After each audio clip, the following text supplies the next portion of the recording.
The Class 332 is a Spanish-built 4 or 5 car electric multiple unit, and the Class 333 is another Spanish-built 4 car electric multiple unit that is actually in use. More info later. Built by a collaboration of Siemens and CAF, a partnership only rivaled by Call of Duty and Nicki Minaj, the 332 and 333 have been ferrying passengers of varying levels of wealth for nearly 30 years now. A few logistical constraints prevent the 332 being used at the moment, but it previously served exclusively between the likes of London Paddington and London Heathrow Airport under the Heathrow Express. The 333 on the other hand can still be seen serving extremely prestigious places in the north such as Leeds, Wakefield Westgate, Saltaire, Bradford Forester Square, Doncaster, Ilkley, Outwood, Shipley, Skipton, and Kirkstall Forge, which hasn't made a gram of metal since 1995. Even I'm not that lazy. So have these trains been anywhere good over the years, or have they only received praise because people are too afraid to speak up about their flaws, lest they get deported to provinciales? Let's find out.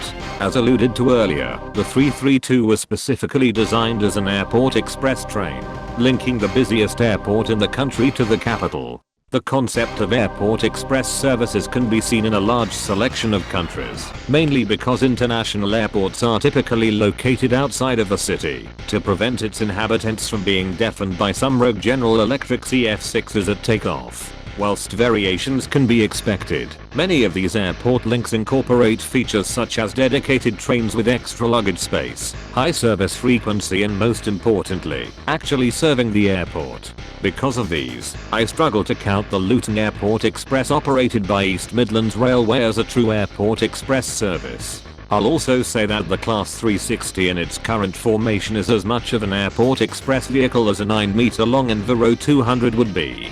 Prior to the introduction of the Heathrow Express, your options for getting to Heathrow weren't exactly limited, but at the same time, were not exactly practical either. You could take the Piccadilly line from both North and Central London, which was extended to serve Heathrow in 1977.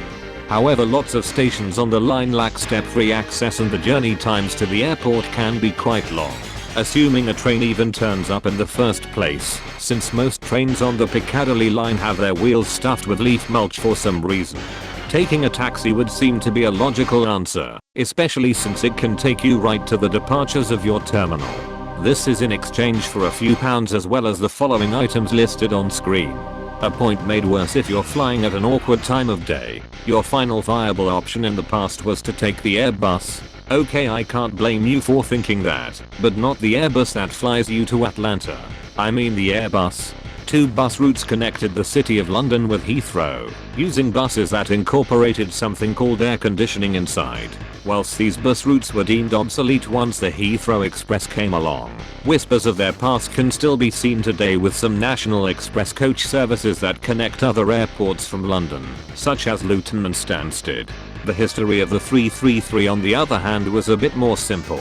West Yorkshire wanted to get rid of trains from the late 1950s to serve the Airedale and Wharfdale lines, one of the few railway lines in the north to be blessed with electrical power.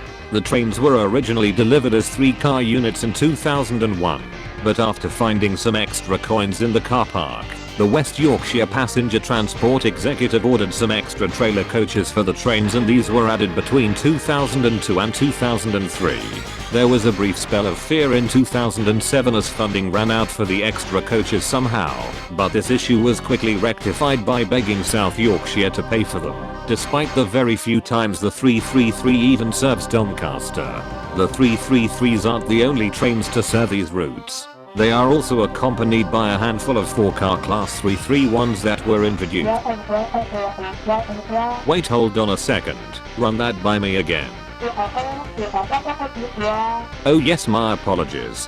Northern Trains have done some swapses with their 331s, sending the 4-car units to the northwest and some of the 3-car units to run around Leeds to allow them to run as pairs as 6-car trains, to increase capacity during peak times. I feel like that there was a better solution to solve the overcrowding issue here, but we should know by now that the UK isn't known for making the smartest decisions when it comes to railway operations. Something 11-car Stadler flirt. In terms of appearance, I really like how both these trains look.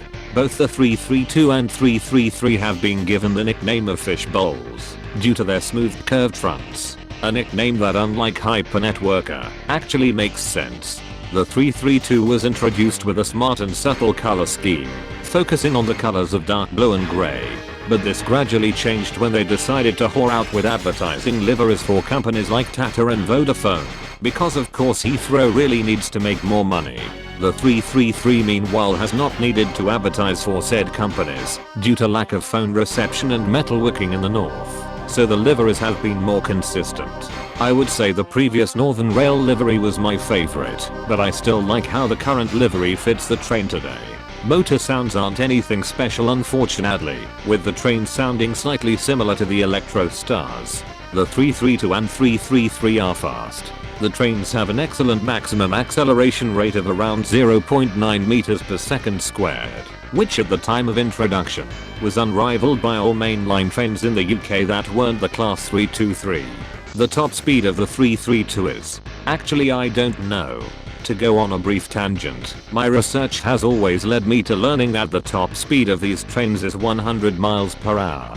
But there seems to be a rising claim stating that the top speed was actually 109 miles per hour, despite CAF's main page stating that the top speed was 109. The Siemens brochure on the other hand states that the top speed of the 332 was actually 100 miles per hour. Oh, come on! To keep my annoyance in check, I'll just say that the top speed of the Class 332 is at least 100 miles per hour, as this should cover any form of semantics thrown my way, regardless of which answer is right. The top speed of the 333 is more agreed upon to be 100 miles per hour, however this speed is only achievable on the section between Doncaster and Wakefield, as the Airedale and Wharfdale lines have places with dumb stupid curves that limit trains to as low as 10 miles per hour, lest they get owned by the P45 indicator. So what are these trains like to ride on? Let's get the 333 out of the way first. We are presented with a sad, but not unexpected 3+2 seating arrangement throughout the train. The standard class only train interior at least looks nice with these bright blue seats, but you should already know what I think about this seating arrangement by now. The seats themselves aren't exactly terrible, since they have some padding at the base, but they are quite upright, making it hard to relax. There's also a very limited amount of legroom on board, which is very annoying if you enjoy the use of your legs. In all fairness, these trains are running commuter services rather than long distance regional trains, but having slightly better seats would be nice to have as well. To give credit where it's due, there are some seats near the vestibules that are placed longitudinally, which is a good place to sit if you have luggage with you. A pair of bicycle racks are provided in one of the center coaches, which is an always welcomed addition. Another thing that is welcomed on board the 333 is this simply excellent priority seat. The seat is actually there, but only visible to those who won't be participating in the robot uprising in 2052. Each train has a single accessible toilet located in the pantograph coach of the train. This toilet is of a good size, and seems to do its singular job well enough, so I have no issues with it. The disabled space around the toilet has folding seats. The seats with a red cross on them have 20 kilograms of asbestos embedded inside of them as a free present for Southerners. Onboard destination displays use a basic dot matrix display, just telling the next stop and where the train is heading to. At the date of filming this video, the displays were slowly being updated, replaced to have newer scrolling train FX displays, which are a pain in the ass for my camera's refresh rate. Additional screen displays similar to what is seen in more modern trains are also being introduced as well, with excellent next stop information, along with estimated time of arrival for each stop. USB charging ports are also being added to every seat too. Very nice. Before anybody asks, despite the 2+2 seating and extra spaces provided on the 331s, I do not prefer them to the 333s in any way. I could say that choosing between these two trains is a pick your poison, but the 333's poison isn't as potent. Taking a look at the 332, the interior of this train is much better designed for the services it ran on. It's a 2+2 seating arrangement throughout standard class, with enough legroom to fit a human being, lots of available luggage racks and space behind the seats for all your airport accessories and the 90 liters of wine you brought back for your own personal use. The vestibules have folding seats by the doors, similar to the Class 180, useful for when it gets busy. The seats themselves were nothing short of excellent. The pitch was great, with excellent padding on the base, and charging points provided in both standard and first class. It really felt special to ride the Heathrow Express when on the 332, even if the journey was short. The ambience and refinement on board was also good, even at speed, especially since the traction motors aren't too loud. We know that CAF are known for delivering us a cracking experience, but it wasn't too bad here on these trains. Mostly, passenger information screens were provided on board, which give a simple animation to inform passengers where to go, as well as the free transfer between terminals that Heathrow Express permits. Though even to this day, more and more people get confused by what I thought was extremely basic information. Here's a free reminder for you lot to remember for the future, courtesy of Heathrow themselves. Just like the 333, only a single toilet is provided on board in the same position as before. I believe that the reason only one toilet was included on board was due to the 332s also being delivered as 3-car trains before that mistake was quickly realized, but I'm surprised extra toilets weren't added. The wheelchair space adjacent to the toilet is of the same size as the 333, just with no free asbestos available.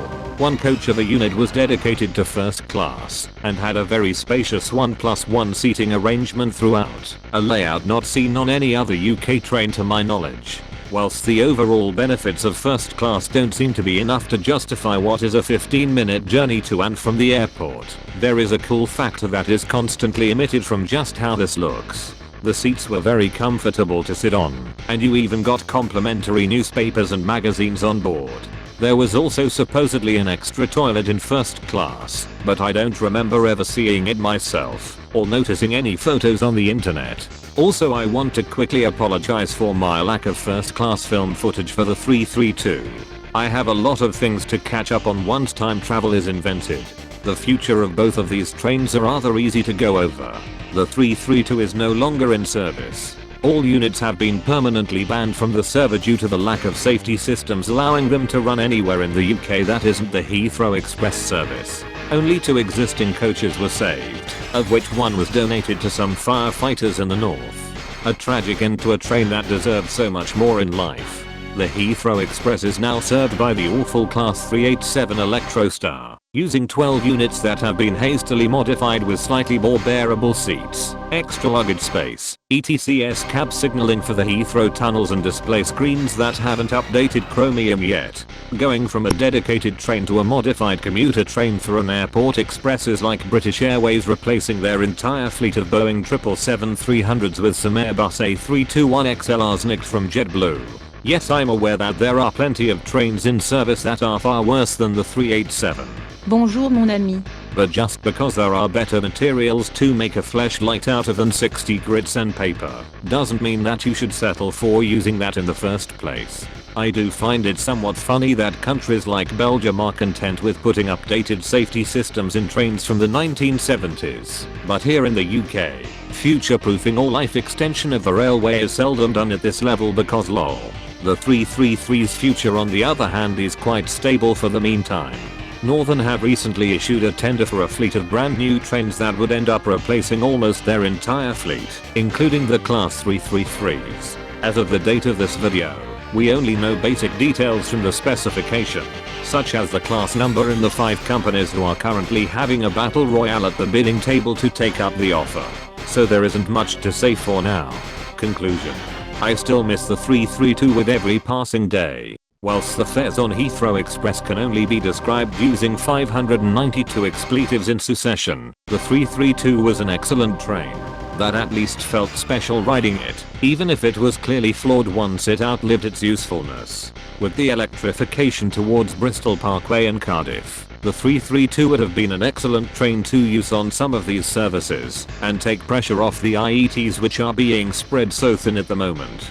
It's one thing to replace these trains with Electrostars, but when said Electrostars are also running to Cardiff with ironing board seats, no first class, and onboard facilities that were given abandoned barn a run for its money, it's simply criminal how Great Western Railway gets away with this. I would also have accepted sending them to Northern for them to expand the 333 fleet instead of scrapping them. Speaking of which, I think the 333 on the other hand is mediocre.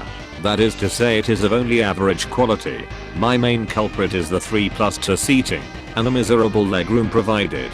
I would much prefer a reduction of total seat capacity if it means having a 2+2 seating layout and some better seats on board.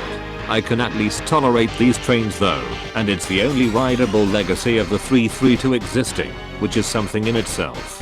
Maybe one day this train can be recreated in Train Simulator and actually have it drivable too. Now you know my thoughts on the Class 332 and 333. Go out there and cross your fingers to hope that Santa will deliver your desired gifts for the festive season.